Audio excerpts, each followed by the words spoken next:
அன்பு சொந்தங்கள் அனைவருக்கும் துர்காதேவி சரணம் யூடியூப் சேனல் சார்பாக அன்பான வணக்கங்கள். இன்றைய தினம் திங்கட்கிழமை என்று கார்த்திகை மாத கடைசி சோமவார விரதமான தினமாகும். இன்றைய தினம் சிவபெருமானை வழிபடுவதற்கு திங்கட்கிழமை மிகவும் அற்புதமான நாளாகவும் அதை விரதமிருந்து வழிபடுவதற்கு உகந்த நாளாகவும் இருக்கின்றது.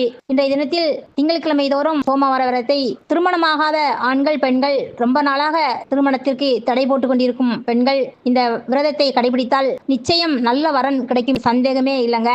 பதிவுக்குள்ள போறதுக்கு முன்னாடி நம்ம சேனலை இப்பதான் பாக்குறீங்கன்னா சப்ஸ்கிரைப் பண்ணிக்கோங்க. வீடியோவை ஸ்கிப் பண்ணாம கடைசி வரை பாருங்க ஃப்ரெண்ட்ஸ். சந்திர பகவானே சோமவார விரதத்தை கடைபிடித்துதான் சிவபெருமானின் தலையில் நிரந்தரமாக இருக்கும் பாக்கியத்தை பெற்றார் என்பது நமக்கு அனைவருக்குமே தெரியும். இந்த சோமவார விரதத்தை சந்திர பகவானே முதலில் அனுஷ்டித்ததாகவும் அதனாலேயே இதற்கு சோமவார விரதம் என பெயர் வந்ததாகவும் சொல்லப்படுகின்றது. 16 திங்கட்கிழமைகள் சிவனுக்கு விரதம் இருந்து அவரை வழிபடுவது சோமவார விரதம் என்றே சொல்லலாம். சிவபெருமானுக்குரிய விரதங்களில் சோமவார விரதம், அதிலும் கார்த்திகை மாதம் சோமவார விரதம் என்பது மிகவும் சிறப்புடையது.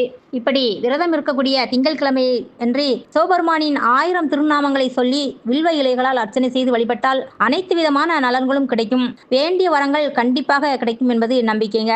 சோமவார விரதத்தை கடைபிடித்தால் திருமணமாகி பிரிந்து வாழும் தம்பதிகள் கூட மீண்டும் ஒன்று சேர்ந்து வாழ்வதற்கு ஒரு நல்ல ஒரு பலன் கிடைக்கும் என்றே இந்த சோமவார விரதத்தை சொல்லலாம். சோமவார விரதம் என்பது கணவரின் ஆயுள் பலம் அதிகரிக்க இவ்விரதம் மிகச் சிறந்ததாகும். திருமண வயதுள்ள ஆண்கள் மற்றும் பெண்களுக்கு விரைவில் திருமணம் நடக்கும். தோஷங்களும் உடல் பாதிப்புகளும் இருந்தால் நீங்கும். மனக்குழப்பத்தால் துன்பப்படுபவர்கள் சோமவார விரதத்தை கடைபிடித்தால் மன தெளிவு உண்டாகும். குழந்தை பாக்கியம் இல்லாதவர்களுக்கு குழந்தை பாக்கியம் கிடைக்கும். உடல் ஆரோக்கியம் சிறக்கும். காரிய தடைகள் தங்கு தடையின்றி நீங்கி வாழ்வில் முன்னேற்றம் உண்டாகும். கடன் வறுமை போன்றவை நீங்கி செல்வம் பெருகும். சகல சௌபாக்கியங்களும் உண்டாகும் என்றே சொல்லலாம்ங்க.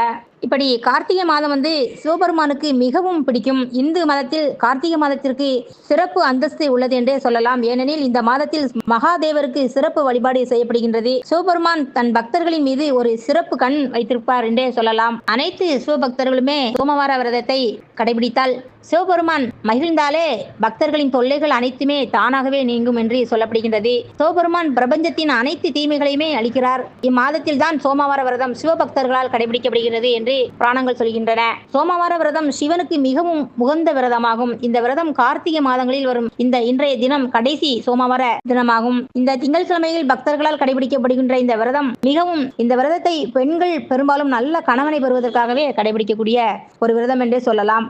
கார்த்திகை மாதத்தில் வரும் 16 திங்கட்கிழமைகளில் விரதத்தை கடைபிடிப்பது சிவபெருமானுக்கு மகிழ்ச்சியை தருவதாகவும் அவர் தனது பக்தர்களுக்கு செழிப்புடனும் மகிழ்ச்சியுடனும் அருள் பாலிப்பதாகவும் நம்பப்படுகின்றது.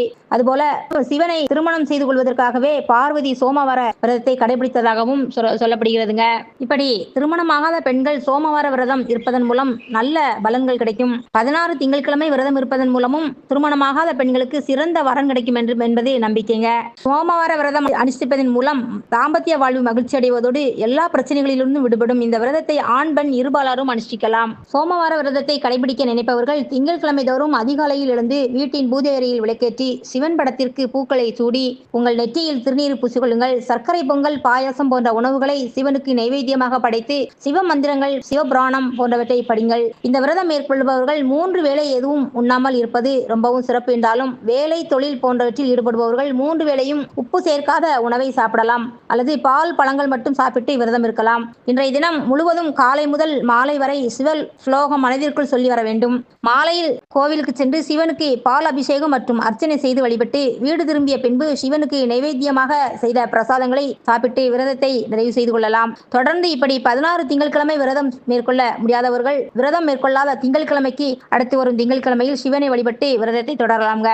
16 திங்கட்கிழமை தொடர்ந்து இந்த சோமவார விரதத்தை நீங்கள் மேற்கொண்டு வந்தீர்கள் ஆனால் உங்களுடைய வேண்டுதல் கட்டாயமாக நடக்கும் என்பது, இதில் மிகப்பெரிய முன்னேற்றம் கிடைக்கும் என்பது ஐதீகம் என்றே சொல்லப்படுகிறதுங்க.